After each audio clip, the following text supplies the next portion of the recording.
I always hear a sentence women say that I never hear a man. You always hear women say this. You always hear, he's so lucky to have her. He is so lucky to have her. Isn't he so lucky that you act like you found us in a puddle of our own piss, blood, and vomit with 2 broken legs? Like, how would we have ever gone on without you? My wife is, you know what's funny about me and my wife? We never get into big fights. The littlest spark just makes something big, you know? Because listen, guys, I'm a nocturnal beast. This is what I do. I'm a nocturnal animal. Even when I was a kid, before I was doing comedy, I'm a night dude. So I like to sleep, not too late, but give me till 9:30, 10:30. My wife is one of these 7:15s. You know those 7:15s, and she knows I'm in bed, and she knows I want a couple more hours. But she just starts hovering around the bed.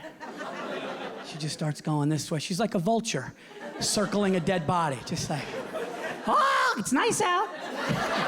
Oh, you want to go to brunch? Oh, don't waste the day. Ah, the kids want to do something. I'm like, God, slip me into a coma for 7 hours. Here's the biggest fight me and my wife get into. This is the biggest fight. Babe, what do you want to eat for dinner? That's it. Why is that so hard? I'd be like, babe, what do you want? I don't know. You figure it out. I don't want to think about it. That's my wife. She acts like it's a tragedy. I don't even want to think about it. I don't want to think about it. I'm like, all right, fine. So then, fine. So you want to do Mexican? No. No, I don't think so. We had it not long ago. So, all right, cool. So then maybe I'll just go to town. What part of town are you gonna go? I don't know, I have a car, remember? So I can step on the gas and go anywhere. No, all right, fine, Italian. No, let's get divorced. Let's get divorced, because that'll be a quicker process, getting a divorce lawyer, rather than picking Chinese or fucking Italian food.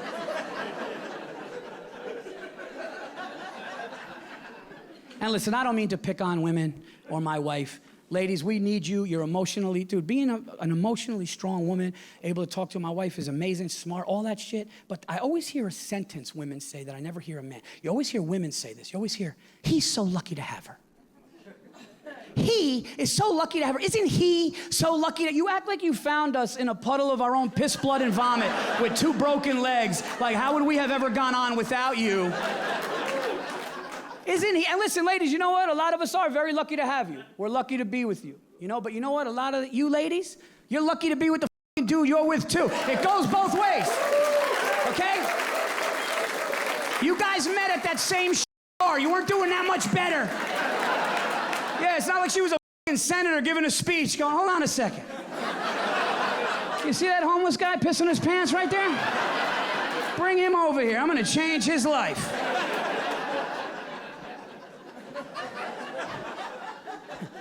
What would he do without her? What would he say? I don't know, get an apartment, move on with his life? I don't think what anybody would do.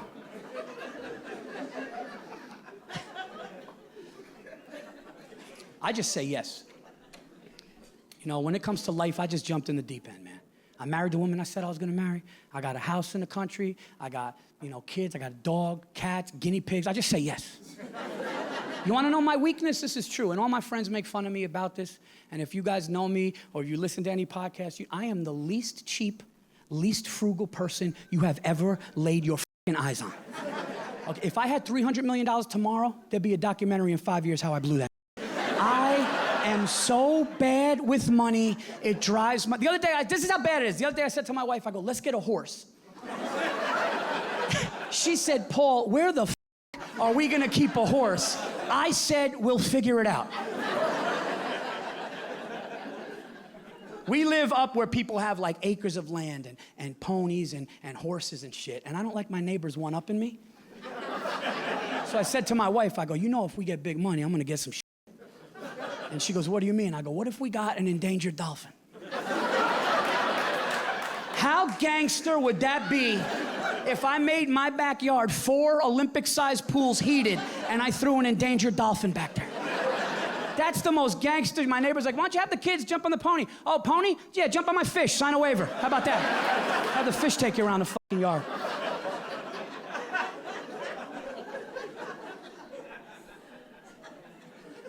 The other day I went to the store to get my cat's food. And I just saw this woman there. She's a millennial woman, and you ever see somebody and you know they're judging you? And I was buying cat food, and I think she was judging me because I think she didn't like that somebody that looked like me was taking care of cats. I felt that from her. So I put the cat food up, and she just goes, "Oh, you got some kitties at home?" Like, no, my wife likes Iams hairball control. My wife licks her arms, so I figured she's an arm licker, so I figured maybe we'd give this a whirl. And then she tried to out-cat lover me. She goes, "Yeah, I have a couple cats at home too, sir. They're rescues." So I was like, sounds more like a capture. And then she hit me with, "Let me ask you, sir, what breed of cat do you have?" Who asks somebody what breed of cat? I'm never gonna go to your house and be like, "Oh, you have an Alaskan asshole." I don't give a I have an American lucky to be alive. That's what I have. I have an American lucky it's not shivering in an alleyway. That's the type of cat. I have an American, I give it tuna when I'm too lazy to get food. There's a fine line. There is a fine line between being an animal lover and being psychologically damaged, and I truly believe that, okay? I did a joke about pit bulls in 2009 in Cincinnati, Ohio, okay? And I was a younger comic. You know, the joke was fine. This is like right around when YouTube was giving, you know, comedians burn. We could get our shit out there. And it was '09. And like I said, I was a younger comic. It's a fine joke. The joke was something along the lines of, I know pit bulls can be great dogs. I've seen it. I have friends who have pit bulls. But let's be honest. There's a reason those drug dealers down in Baltimore aren't walking the streets with golden retrievers. Something like that, right? Nobody's going to a kilo deal with a Pomeranian. It's a fine joke. Now, I made the rookie move of looking at comments. Now, we can't do that today. Today, I'm just gonna stand up here, I'm gonna say jokes, I'm fucking around, and I could stand by everything I say, and hopefully you guys are fans. You like it? If not, fuck off, that's fine. That's the way that it works. And listen, yeah, that's the way that it works. It's nobody's business. But I'll tell you, sometimes it's hard, you know? I have my manager, agent, public, Paul, don't look at that shit. Don't look at that shit, okay? And the more you do comedy, the more, don't look at that. And it's hard though, you know, because like my Comedy Central special, 98 positive reviews. I see one bad one, I'm like, I'll kill this kid's mother. Like I can't, it's hard, right? So I don't look anymore, but then I looked. And this comment exists today. A woman, it's on YouTube. She said, did you see comedian Paul Virzi's joke about pit bulls on YouTube here? It's disgusting, and I bet you he kills dogs like Mike Vick did. Yeah. And then her girlfriend goes underneath and goes, yeah, it would be really sad if Paul had animals of his own. And that hurt me, because she doesn't know me. She doesn't know the type of dude I am. I actually wanted to meet her. I actually fantasized about going to her house, talking to her, and killing her dog in front of her. Just like, you're right, bitch, you gotta...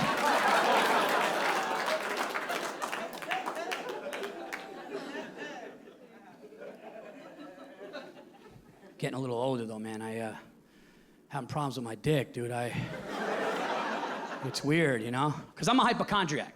I'm a hypochondriac. And I don't know if I'm a hypochondriac because my mother was sick when I was younger. Doctors say that that's probably what it is, but I go from 0 to terminal quick.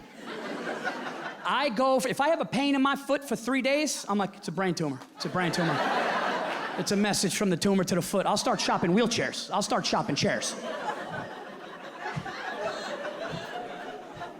Is there like some 2022 shit that'll prop me up and make me... I'll start looking for crazy shit like that, right?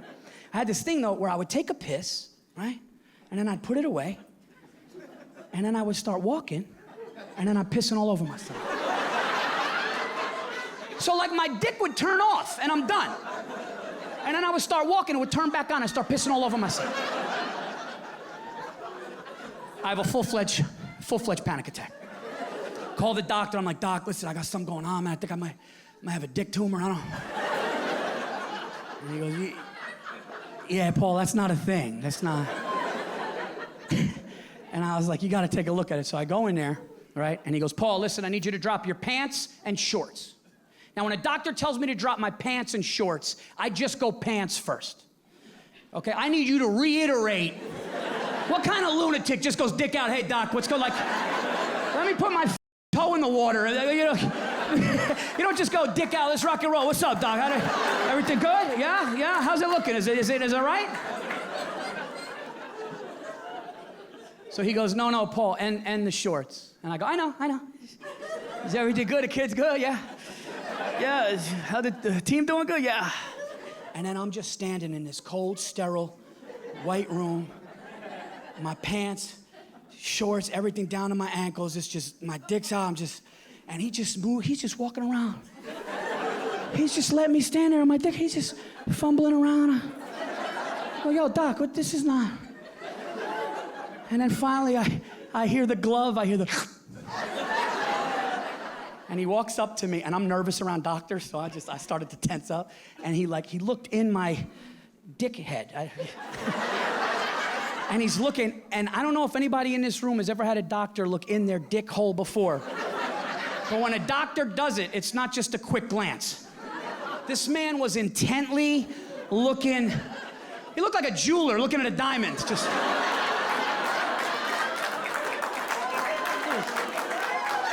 Dude was looking in there. Guys, hand to God, I was so nervous, scared, and cold in this moment. My dick was so small, I actually said I gotta chub it up for him. I swear to God, I gotta slap it around. I can't have him think I got it. I'm like, oh, it's not that small. I swear to God, I can't. Then I don't want to get a full-on rager, because then he can't do the exam. And he's like, yeah, this is filled with blood, Paul. I don't know. So I'm ready to leave. I'm packing up, right? And I'm getting ready to leave. And he just goes, hey, Paul, listen. I don't want you to be uncomfortable. You're not getting any younger, okay? When you're done pissing from now on, I want you to give it a really good shake, swear to God, an extra 10, 15 seconds to clear your urethra. 15 seconds? I'm not jerking off at the urinal. No, I'm not jerking off. Doctor said I gotta do this. I got 7 Mississippis left.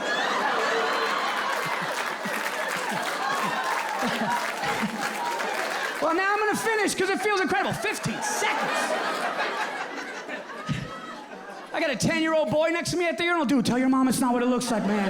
I swear to God, it's in the urethra. That's what he...